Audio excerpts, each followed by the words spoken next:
and welcome to Power Play. I'm Vashi Kapelos in Ottawa on this Monday. Tonight, Pierre Poilievre one-on-one. Mr. Carney said that he wants to get a majority, not by winning in a majority government election, but by making backroom deals in order to get floor crossers. The Conservative Party leader insists he isn't going anywhere after losing a second MP to the Liberals. Mr. Poilievre is here in moments. Then, grocery price squeeze. Overall inflation holds, but the price of food just keeps ticking up. We're going to break down the state of Canada's economy and what you can expect for your own 2026 budgets with Big Bank Chief Economist. That's coming up. Plus, the biggest stories of the year. I cannot be the one to carry the Liberal standard into the next election. Who's ready to stand up for Canada with me? They both hated Trump, and it was the one that hated Trump, I think, the least that won. Our front bench with Brian Gallant, Lisa Ray, Tom Mulcair, and Rob Benzie will be here on the top political stories of the year and what will matter most into the new year. They're coming up just a little bit later on in the show. First, though.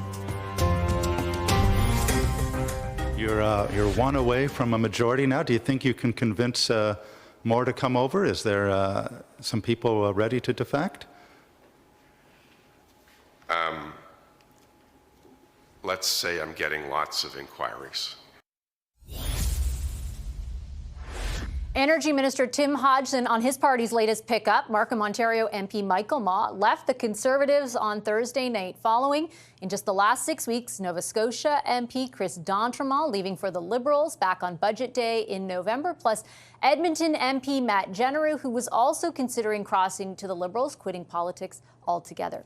Now, Tory leader Pierre Poilievre is responding. We spoke for a year-end interview airing in full on this week's question period. I started that interview off by asking him about a shrunken caucus. Can you tell supporters of your party who are watching right now that there will not be more MPs who leave the Conservatives for the Liberal Party? Well, what I can tell them is that everyone who ran for the Conservatives ran on our platform to make this an affordable, safe country, and to do the opposite of what the Liberals have done, which is to drive up inflation, double the deficit, unleash crime. And so anybody who has crossed the floor has gone against the affordable safety platform that we put forward in the last election. And I think Canadians have a reasonable expectation that when you run on a platform to bring down the cost of living, to control spending, to lock up criminals, that you shouldn't then go and join the party that's doing precisely the opposite. I do understand that expectation, but I also remember covering back in September of 2018 when Leona Alislev made the converse decision to leave the Liberals, come to the Conservative Party. You were a member of caucus. I remember the caucus rising and applauding her, giving her a standing ovation as she made her way into the room. I remember Andrew Scheer at the time, now your House Leader, then the leader of the party, saying disenfranchised Liberal supporters are wanted and needed in the Conservative Party. Why was it okay then and terrible now? Well, first of all, I think there's occasions when people have a difference of principle or their party goes against what the party had run on the last election. In other words, the party leaves them rather than them leaving the party, and that's not the case here. The members in question openly criticized Mark Carney for doubling the deficit. One of them even said that the grocery prices that Mark Carney is imposing on Canadians are inhumane, and that's a quote. So to then, within weeks, go and support those inhumane grocery prices, that rampaging deficit, the soft on crime laws goes directly against what they ran on. But it has basically renewed my commitment to do the job that Canadians, roughly 8.1 million Canadians voted to send us here to do, which is to fight for an affordable Canada so that people can actually go to a grocery store and buy a basket of goods, feed their family without feeling anxious that their bank account has been emptied. And I do have a lot of questions for you on how you would navigate that Right. if you were going to become Prime Minister. But when you say, for example, that what this MP Michael Maw is doing or Chris D'Entremont is different than Leona Alislev, I fail to see how that's the case. She also criticized the Conservative Party on multiple occasions. She left. She became not only a member of your party, but the deputy leader of the party. I didn't hear you at the time say, this is an abhorrent thing. How could this happen in the way that you're saying right now? Well, I remember at the time she was saying that the Liberals were then driving the deficit out of control. They were leading to rising living costs, that they had a soft on crime policy that was not consistent with what she expected. And that's why we have to focus on making the lives of Canadians safe and affordable again. That has been my mission in this session of Parliament. And it's certainly going to be the mission when we get back, because frankly, people need hope again that things can get better and that they don't have to live in an unaffordable, unsafe country where they're in debt and in danger, that things can actually get better. We're the only party that will make them better. I didn't hear you say that you unequivocally don't think other MPs will leave for the Liberals. I asked because two Liberal ministers, Minister McKinnon, Minister Hodgson, have both intimated that there are others who have approached them. If MPs in your party were happy with you and your leadership, wouldn't they stay? Well, I think the ministers you just mentioned, along with Mr. Carney, are trying to manipulate an undemocratic majority that Canadians rejected that would drive up grocery prices, housing costs, and crime. Canadians voted against the rampant inflation Liberals have caused. They voted against out-of-control spending. They voted against the soft on crime laws and the open border immigration policies that Liberals have imposed. And if Mark Carney believes that he should have a majority to go ahead with the high-cost policies he's running on, then he should get that mandate from Canadians in an election, not through dirty backroom deals. How is it his fault that people left your party? I can't even understand the argument after one MP. Two MPs. The third MP doesn't want to be in politics anymore after rumors that he was also going to cross the floor.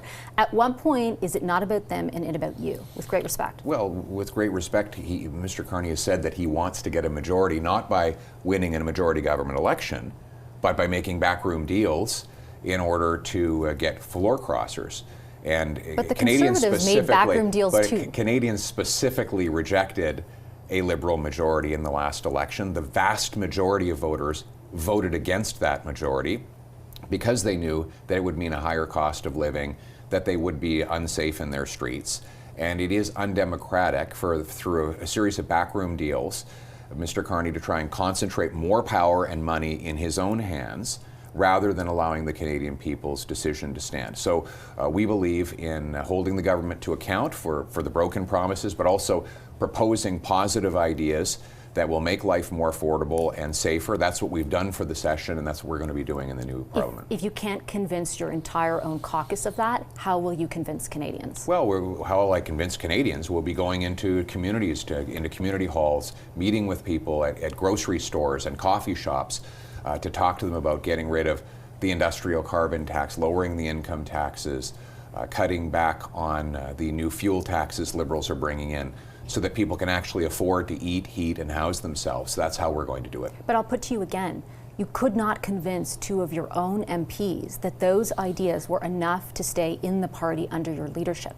And again, I'll put to you with great respect, I look at public opinion polling. Every single one of them has your party and the Liberals neck and neck, within 1 or 2 points of each other. But when you look deeper at your own personal numbers, the divide between you and the leader of the Liberal Party, the Prime Minister, is far more significant.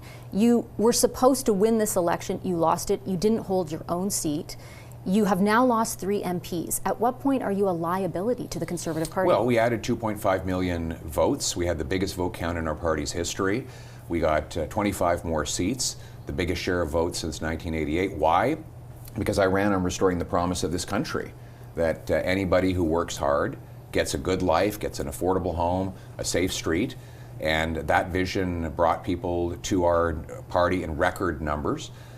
We've led the debate on inflation, carbon taxes, crime, immigration, natural resources, drugs, and more, to the point where the Liberals have to plagiarize our words, even though if they don't actually put them into practice. So we've been driving the debate under my leadership, and we're going to continue to demonstrate that if Canadians want those policies that Liberals keep pretending to support, they're actually going to have to vote for the real deal in the next election. But you lost. At the end of the day, you lost, right? And I just don't understand kind of how, after all of that, and I'm not taking away from the election result, the significance of it, and certainly I've directed a lot of those questions at the Liberals to try and hold them to account. But there is absolutely zero sense of contrition on your part, particularly after the loss of these 2 MPs. Why?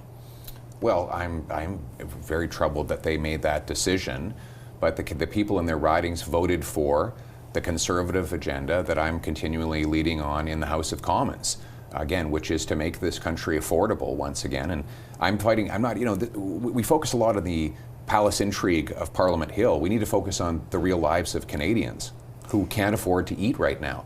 We've got 2.2 million visits to a food bank every single month. That is twice what it was just a decade ago, a number that's increasing this year. Next year, grocery prices are expected to go up another $1,000. Family of four will be spending $17,600. So I appreciate the obsession around this place with the palace intrigue and the interpersonal debates, but what really matters is whether people can actually put food on the dinner table every night. And I'm the only one who's been consistently championing the right of people who work hard to have decent food, to have a good home, to live on a safe street. And that's what we're going to continue to do. Now, I also asked Mr. Poilievre if that palace intrigue should lead to another defection that allows the Liberals to form a majority. Is he still going to face his leadership review in January? You're going to have to stay tuned to the end of the show to hear his answer to that. Plus, the full interview, which we also talk a lot about inflation and the economy in, will air this weekend on Question Period. After a short commercial break here on Power Play, we've got the front bench lined up to react to what you just heard. Brian Gallant, Lisa Raitt, Tom Mulcair, and Rob Benzie will be here in just moments.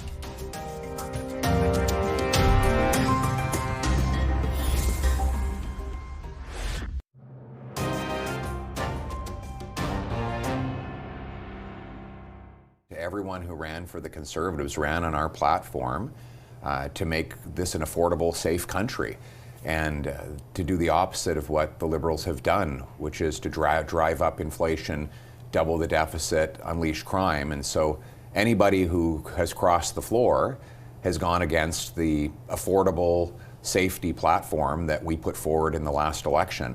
And I think Canadians have a reasonable expectation that when you run on a platform to bring down the cost of living, to control spending, to lock up criminals, that you shouldn't then go and join the party that's doing precisely the opposite. Conservative leader Pierre Poilievre there. It says his whole caucus ran on his platform, but stops short of saying there won't be any more defections to the Liberals. One more defection, remember, gives the Liberals a majority. What should we read into Mr. Poilievre's defense of his leadership? Let's bring in our front bench. Former New Brunswick Liberal Premier Brian Gallant is here. He's the CEO of Space Canada. Former Conservative Deputy Leader Lisa Raitt is with us. She's the Vice Chair and Managing Director of Global Investment Banking at CIBC. CTV News political analyst and former NDP leader Tom Mulcair is with us, as is the Toronto Star's Queen's Park Bureau Chief, Rob Benzie. Hi, everybody. Good to see you. Hey, Tom, I'll start with you. How tenable is Mr. Poilievre's defense of his leadership? Well, I'll divide it into two parts. I'll start with the leadership review that's happening next month. I think he's going to sail through that. Is he going to get 89%? Probably not. Is he going to be in any danger? No, I don't think so. With regard to his dogged defense of everything that he's done and repeating ad nauseum every single line in his repertoire, you know, he should learn one day that he can deliver every single one of those lines without being quite so dogged. He doesn't have to always look like he's about to bite your ankle as he's doing it. And that's one of the things. There can be a little bit of lightness to it. He's completely right, of course. Every single person who ran for the Conservatives ran on the Conservative platform. That's an obvious thing. But the real question is, why are some of them finding it so easy to leave? Now, part of it is because, of course, you know, there is a bit of a conservative bent to the Liberal government of Mr. Carney, and maybe that makes it easier. But there are other things at play as well. I'm hearing really serious rumors about a couple of other people who would be just about ready to go. And so, you know, this isn't background stuff, you know, and just idle. I mean, this is real. So it's happening. And it's not just Mr. Poilievre, I would dare say, Vashi. I mean, there are people around him. You know, I've listened time and again to Andrew Scheer, he's a bit of a spent political force, and he always uses the same way. And every time he's in front of a microphone with you, and it's so harsh and it's so driven, I think the Canadians are trying to send them a signal. Hey, when you're talking affordability, we're with you. Safety, you know what? You're onto something. But there's something about the product that they're just not buying, the product that's currently on offer and the way it's packaged. And I think that's what we saw again today in the interview that we just saw a good chunk of. I think there's certainly a cognizant decision that's being made, Lisa, that in the face of these defections, there will be no sort of public display of reflection or contrition. There will be just a, we're not going anywhere kind of message delivered. Why do you think that's the approach that they've assumed, and do you think it's the right one? I think it's more like that they've cut their losses and they're moving on. And the party is bigger than two individuals. I don't think that this is a case of we're going to be worried about many others following out the door. They take a look at the two individuals who have decided to leave the Conservative Party. One of them had a falling out, I would say, with the leader and with the people around the leader, and therefore he left. The other one just new to government, new to opposition and new to Parliament, and decided that he wanted to be part of the government. I would start to get worried, quite frankly, if I saw somebody who is fairly senior, fairly seasoned, who understands politics very well, doesn't have any kind of axe to grind with Pierre Poilievre. If they start deciding to move to the Liberals, well, then we have a problem. But at this moment, this isn't a problem. This is people with very personal reasons deciding to move.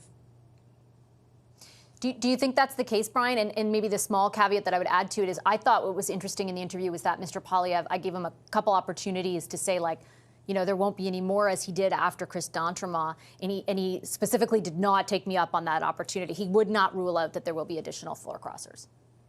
Yeah, I mean, you probably shouldn't have done that the first time. I mean, you just don't know. So it's one of those, it's one of those things you promise and you can't control. So I think it's probably wise of him to not sort of be as sort of dogmatic on that answer and just basically go back to his talking points. Although I agree with Tom, I think he does sort of, I like the way you said that. Looks like he's going to sort of bite your ankles, or however you put that, Tom. But he can, and we've actually saw it in the last interview with you, Vashi, and I had witnessed it near the end of the campaign. He can go a little more ad lib. He can go a little more off sort of the talking points, but still make compelling points. So I just want to echo that. I agree with Tom. I think he's capable of it, and for some reason he doesn't necessarily feel comfortable. Now, to be fair to him, it's not a fun story to kind of, or a part of that interview at least. Maybe none of it was fun for him, Vashi. We'll see the rest. But the part of explaining why you have some people that are defecting, certainly not pleasant to do. In terms of how damaging it is, I mean, I think the biggest damage at this stage is probably for the leadership review. But I mean, I'm not intimately involved or certainly aware of exactly what's going on with the sort of feeling within the party. But to Tom's point, maybe he'll sail through anyway. So I think he's a bit vulnerable because of leadership review, but if the kind of collective wisdom is that he'll sail through that, then I don't think it's that big of a deal. But I do think that, to Lisa's point, if this continues, and depending on the personalities and the sort of experience of the people going, then that could certainly become something that is very worrisome. And then obviously the last point that I'll make, it goes without saying, I suppose, but might as well say it. Obviously, if it happens a few more times and they get a majority, that obviously changes things, at least for a little while, until somebody else resigns or somebody gets sick or somebody else decides to go in the other direction and cross the floor. Yeah, it is kind of fascinating, Benzie, that one more will give them a majority, but you've got a whole host of by-elections, not all of which are given for the Liberals, that will then come up. So like a one-seat majority will not be like a big sigh of relief for the Liberals, but it still would not be a small deal either, I think. Yeah, I mean, Mr. Carney has a precarious time ahead of him with former ministers leaving and by-elections being held. Remember, there also is going to be a by-election in Edmonton for Matt Generou's seat, and the Liberals, I think, had 43% of the popular vote in the last election. Generou had over 50%. So that could be an interesting contest, especially given the Alberta MOU on the pipeline. I was struck, though, Vashi, and that was a great interview as usual. You were so firm with him, and I was impressed that he managed to stay on his talking points, I guess, except that the lack of contrition and the lack of understanding that he needs to do better. I mean, it was, it's like talk about a relationship, a boyfriend-girlfriend breakup, and it's like the person says, you know what, it's not me, it's you, and instead of it's not me, it's not you, it's me. It's the lack of showing any kind of understanding that he needs to do better. I am told by conservatives, I was with a bunch of conservatives on Thursday, the day that Michael Ma defected, and they were saying before the defection that they were thinking they were in the clear, that thank heavens it was Christmas holidays, but they were worried because Mr. Poilievre has some problems in his caucus. Lo and behold, then this happens Thursday night, and none of the Tories that I spoke to saw this one coming. Mr. Ma, remember, is a rookie MP who was elected in April as part of that Poilievre kind of 41% wave. And so those are the ones you don't think you're going to lose. So I'm going to disagree with Lisa a little bit. I actually think this is a problem because there were, I think, about 30 new MPs elected. And I would have thought those have been the ones you don't have to worry about. And the fact that he lost Mr. Ma, that is a big, big problem for Mr. Poilievre. I find that sort of debate, Tom, about, you know, how much contrition do you show or don't you show? And we have examples of politicians on various different issues who show different levels of it. Some none, others a lot. I'm thinking of Doug Ford, you know, lots of apologies all the time. Like I said to Lisa, like, it seems like there's a very cognizant decision that, you know, my interpretation is if you were to show contrition, they believe that that might be interpreted as weakness ahead of the leadership review. Do you think that's the correct assumption, or do you think it's backfiring? No, I agree completely with what you just said. It would be, for them, an admission of weakness. But beyond that, I do think some of this goes to character. You know, Mr. Poilievre is the leader of the official opposition. He fought hard to get there. He defeated, you know, these weren't minor candidates, you know. He crushed Jean Charest, who is a very seasoned politician. So this guy knows the game. But the question is he ever going to be able to complete the deal with Canadians? And I think that you did him a favor by reminding him, because I'm not sure he pays a lot of attention to it otherwise, that the parties are essentially neck and neck in the polling, 1 or 2 points apart. That's a dead heat. But then it's about character. It's about the person. And Mark Carney's up here, and Pierre Poilievre's down here, and that's consistent. So the message doesn't seem to be getting through for whatever reason. It is character, I guess, on that level as well. The message just doesn't go through that what he's doing, and especially the way he does it, that isn't connecting with Canadians. And that's a tough lesson to learn. He's just hired a new person for the next campaign, Mr. Outhouse, and I've been told by people who know him that he's the type of person who could perhaps work on that with Mr. Poilievre. But if there isn't that sort of change, those numbers and the difference between him and Carney, they're going to remain. Lisa, what do you think about that? I think Tom's wrong. And here I am at Christmas disagreeing with him, but that's okay. In the spirit of Christmas, Tom, I respectfully disagree with your analysis. I would say that, first of all, to become a party leader, you have to have a fair amount of a thick skin, and contrition does not come easy, nor do apologies. Tom, surely you were different, but that is the reality of the psyche, I think, of the leaders that we end up getting. But I also think it's important to remember this, and Pierre said this at the end of your interview, Vashi. People care about the cost of gas, they care about the cost of their food, and they care about whether or not they can get housing that's affordable. It's always going to come down to that. And Mr. Carney, even though people like him right now, will not deliver necessarily on the promises that he made. And if he loses the faith of the Canadian public, they're going to look elsewhere. And whether or not Pierre was contrite enough during Christmas of 2005 about some people crossing the floor is going to be irrelevant. Okay, well, two different views. That way we can test them all in the new year when it happens. I'm going to take a quick commercial break. Our entire front bench is sticking around. We're going to talk about the year that was and the year to come after that break. Stay right there.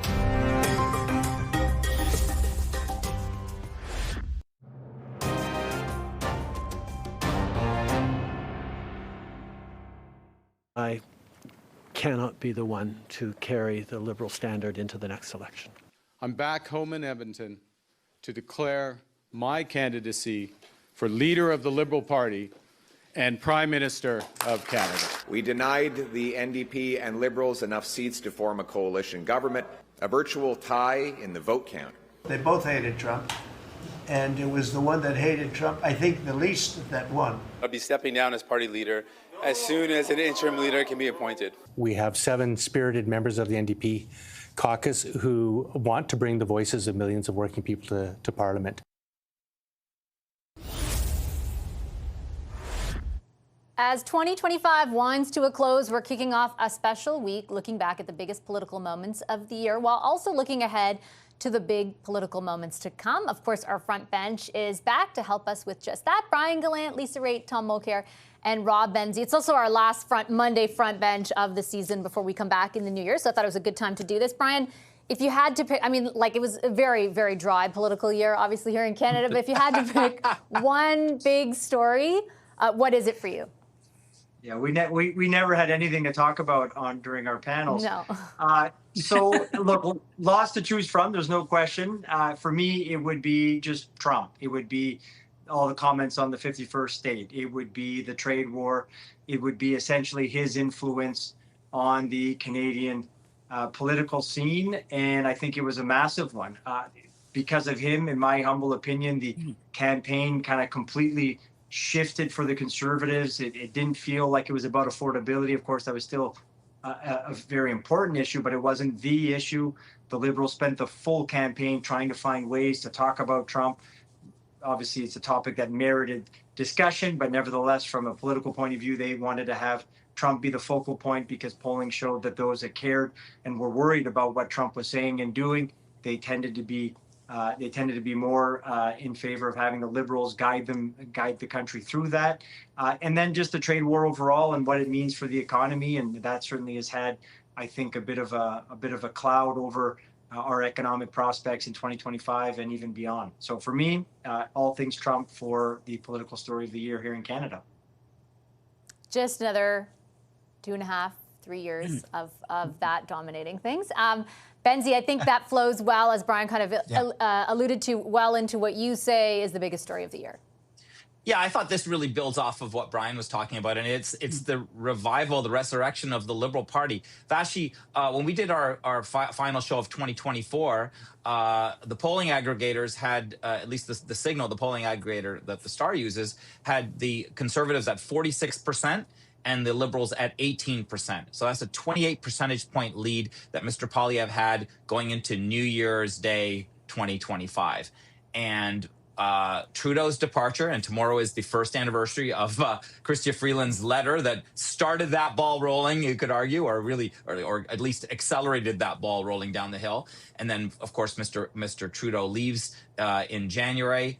And then Mark Carney literally comes out of nowhere, wins the leadership handily, in the Liberal leadership in March, and then wins an election in April, and nearly has a majority government. And it is that revival of a party that is a shapeshifter and is good at changing its principles. And that's probably one reason why the Liberals have governed Canada twice as long as the Conservatives have governed Canada in our history, is that they move with the times, I guess, or they move where the polls are going.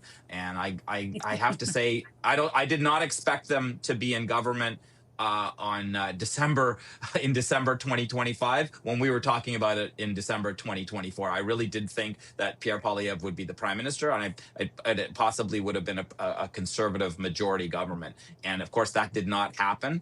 And Mr. Poilievre, from that interview that you did today, Vashi, looks like he still hasn't absorbed that either. I like how you're like marking the first anniversary. What are we doing to mark the anniversary tomorrow of Chrystia Freeland's resignation? Has it only been a year? Like, that's wild. Lisa, over to you. What do you think is the biggest story in your view of the year?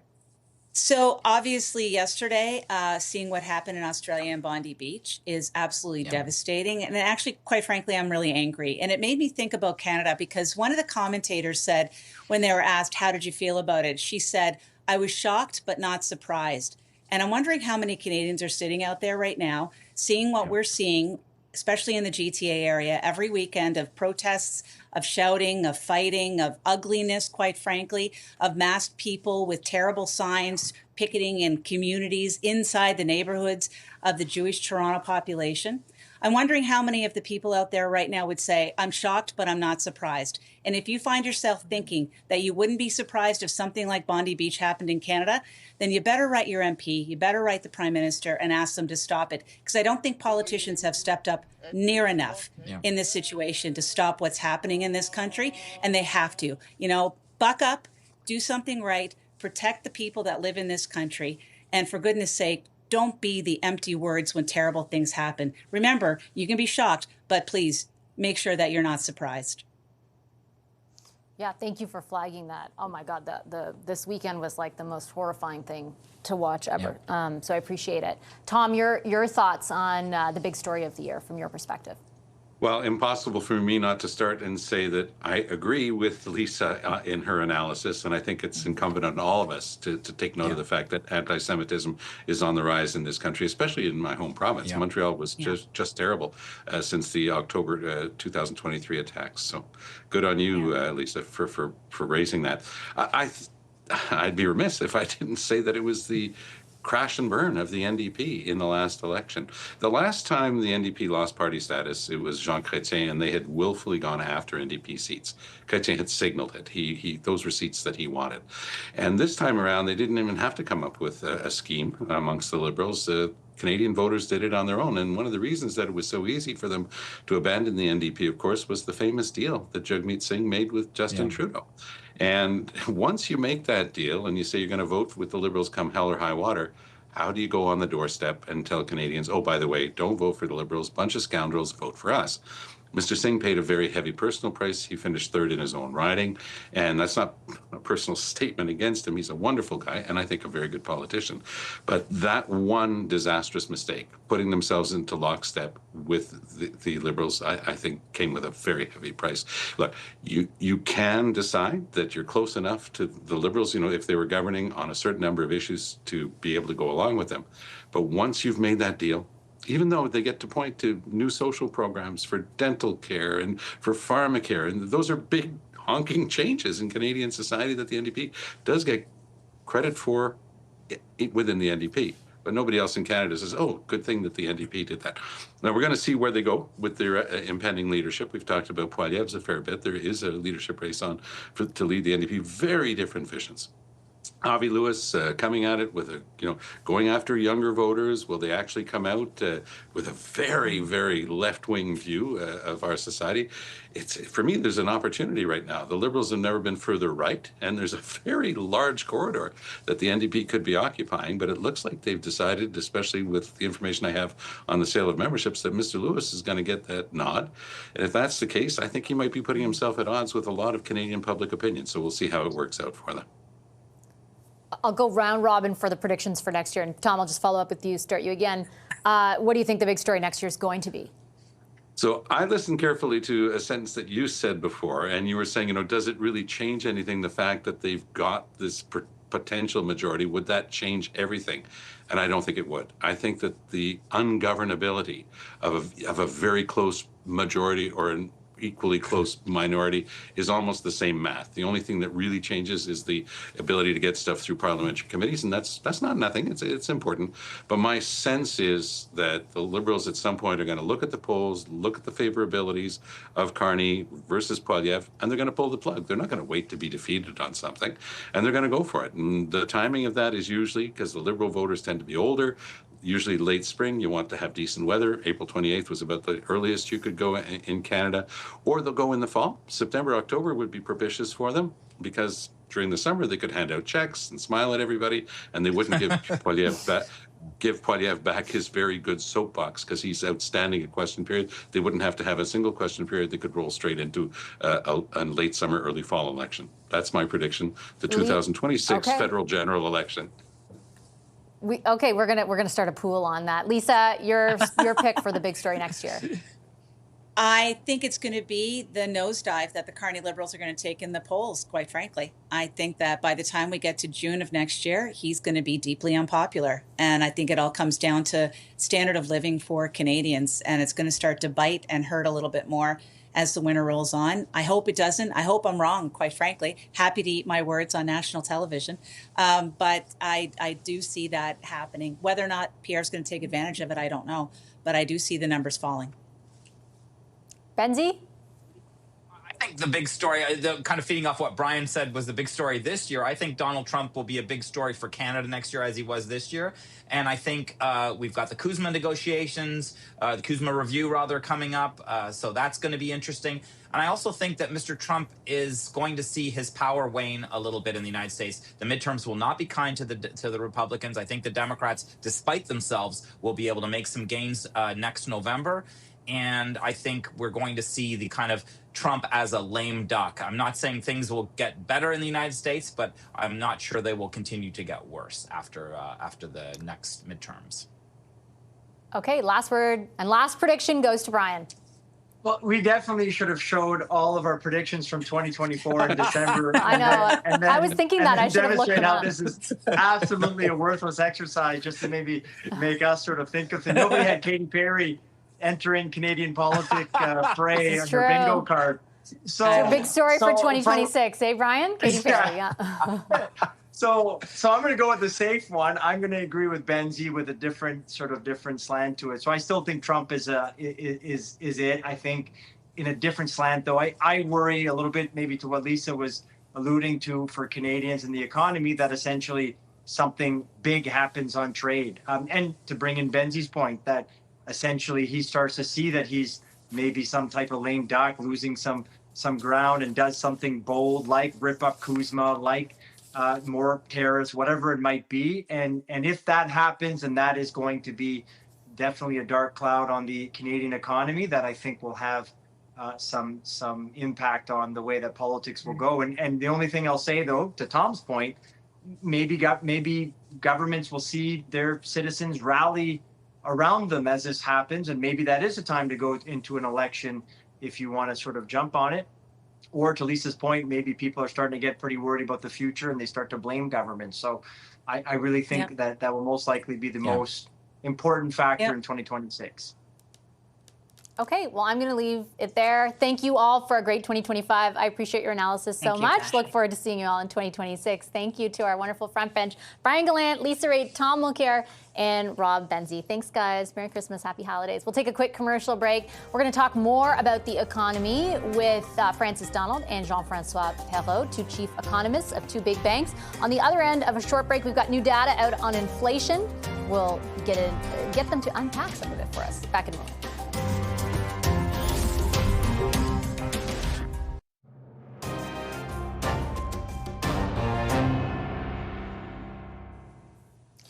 Welcome back to Power Play on this Monday. We want to turn now to the state of the Canadian economy. We've got new data out from Statistics Canada today showing inflation rose 2.2% year over year last month, matching the October inflation rate, with lower travel and accommodation prices and slower rental growth putting downward pressure on overall inflation. But, and it's a big but, food prices remain stubbornly high, with food purchased from stores rising 4.7% year over year in November, up from 3.4% in October. And that's the biggest increase since December of 2023. With us now to talk more about the state of the economy and how it could impact your own budgets in the year ahead, Francis Donald is the chief economist at RBC, and Jean-François Perrault is the chief economist at Scotiabank. It's great to see you both. Thank you very much for making the time. Francis, I'll start with you. Could you help us understand why overall inflation has been pretty consistently within the target range, but grocery prices, it feels like just keep, and now we have evidence of, just keep going up and up and up? I can understand why Canadians maybe don't feel too relieved to hear that inflation is just 2.2%. And that's because most Canadians aren't really living by the CPI or the CPI basket. It's the things that we purchase regularly and that we see prices of every single day that matter most to us. So food prices surging is going to be an important story for Canadians and one they've been experiencing for many years. I say the CPI basket isn't exactly how Canadians live, and that's because most of us don't live in year-over-year terms. We think about what prices looked like before the pandemic, and prices are up over 20% since before the pandemic, over 30% for rents and for food. And so it's normal to have a little bit of disjointedness between what we see in a CPI number and what we're actually experiencing in real life. Now, food price inflation is coming from a series of supply side factors, from droughts in Vietnam and Brazil impacting coffee prices to bad weather in Western Canada impacting cattle. So there's a variety of cross currents coming through here, and all of them come down to what Canadians are paying in the grocery lines and how they're feeling affordability in their day-to-day life. Jean-François, given those cross currents in the supply side factors that Francis is outlining, should we be kind of preparing ourselves for more of it next year? Well, certainly when you think of the things that Francis indicated as drivers of the food price increases that we've seen so far, a lot of the things have got legs to them. So we know that they're going to put upward pressure on food prices as we go forward. If you think, for instance, of the hog cycle or how long it takes to raise cattle, we know that is going to take put upward pressure on beef for quite some time. And as a result of that upward pressure on other types of meat, as people shift away from the things that are more expensive. So it's a generalized trend that we're seeing of higher food prices that I think will extend well into 2026. Now, at some point, the idea is that as food prices continue to rise, people cut back on their consumption of certain types of things, which of course we don't want to do because it's painful, and that will eventually put downward pressure on prices. But it's the game seems to be kind of cooked for the next few months at the very least. There's a whole bunch of different data sets that we're getting over the past few weeks, I would say, but even like a month, Francis, that we all, I think, as Canadians look to try and figure out how the economy is doing. But I find it personally kind of confusing because, you've got GDP growth in the third quarter, but flat business investment. You've got employment growth that's outstripping what the anticipation or the expectation was. But at the same time, you have a number of other things that I think people are like, even consumer consumption that was flatlined in the third quarter. So if you were to write a headline about the economy right now, what would it be? I would call the economy fragmented. The hard truth is, while we like to aggregate all provinces and all households and all businesses into one number, Canada is not just one economy, particularly with the trade shock that has come through that has predominantly hurt southwestern Ontario. It's been incredibly damaging to sectors like steel, to cities like Windsor, Ontario, whereas there are other areas of the country that have been largely unaffected. And so you end up with this sort of, your head's in the oven, but your feet are in the freezer, and on average, you're okay. And so far, it doesn't seem like that average makes sense to anybody's individual story. Now, underlying that, we know that there are different households that are feeling this economy differently. Lower wealth and lower income Canadians are really being hit harder by things like food and rent prices that have come up so much more than average prices. So they may not see their experiences reflected in, of course, the strength of the stock market. So we have to move away from this idea that one GDP number tells the entire story of Canadians and their economy and start realizing there are so many underlying economic stories. We just kind of have to work a little bit through lunch and realize that there are details beneath some of these headline figures.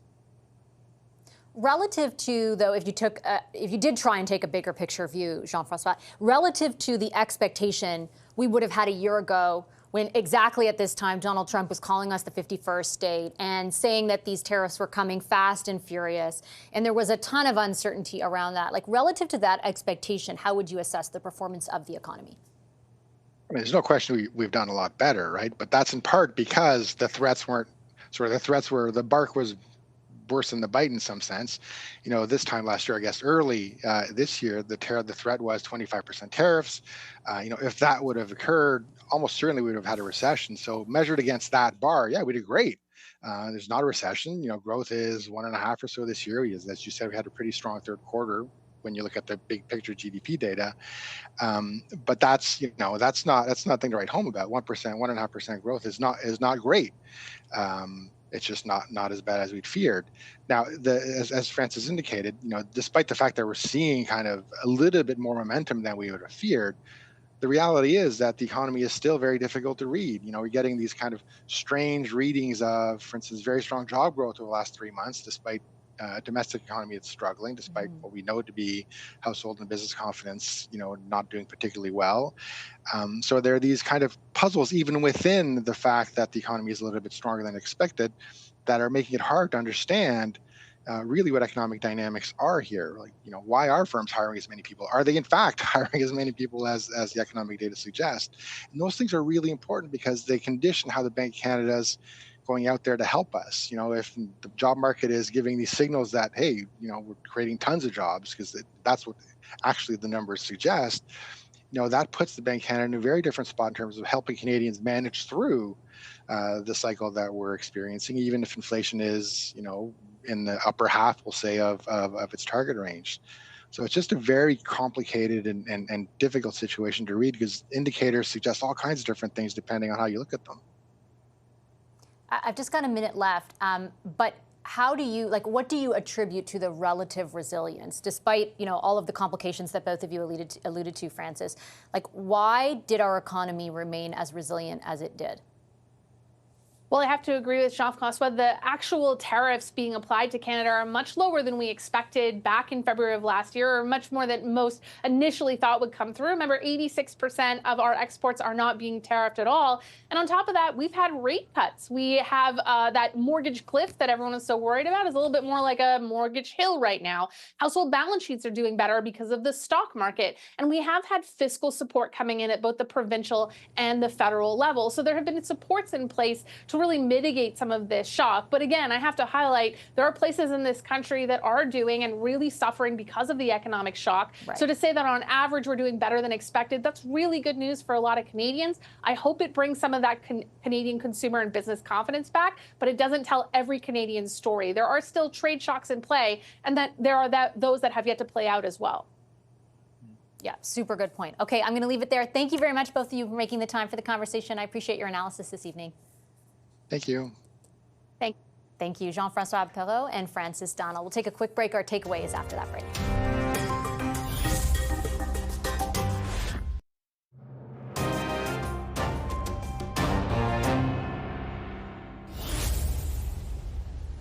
Welcome back to Power Play, and our takeaway tonight comes from our interview off the top of the show with Conservative Party leader Pierre Poilievre, who lost the second of two MPs to the Liberals just last week. I asked Mr. Poilievre, because that puts the Liberals just one seat short of a majority, if there's another floor crosser that gives the Liberals a majority, what that does to his leadership. Will he remain and fight?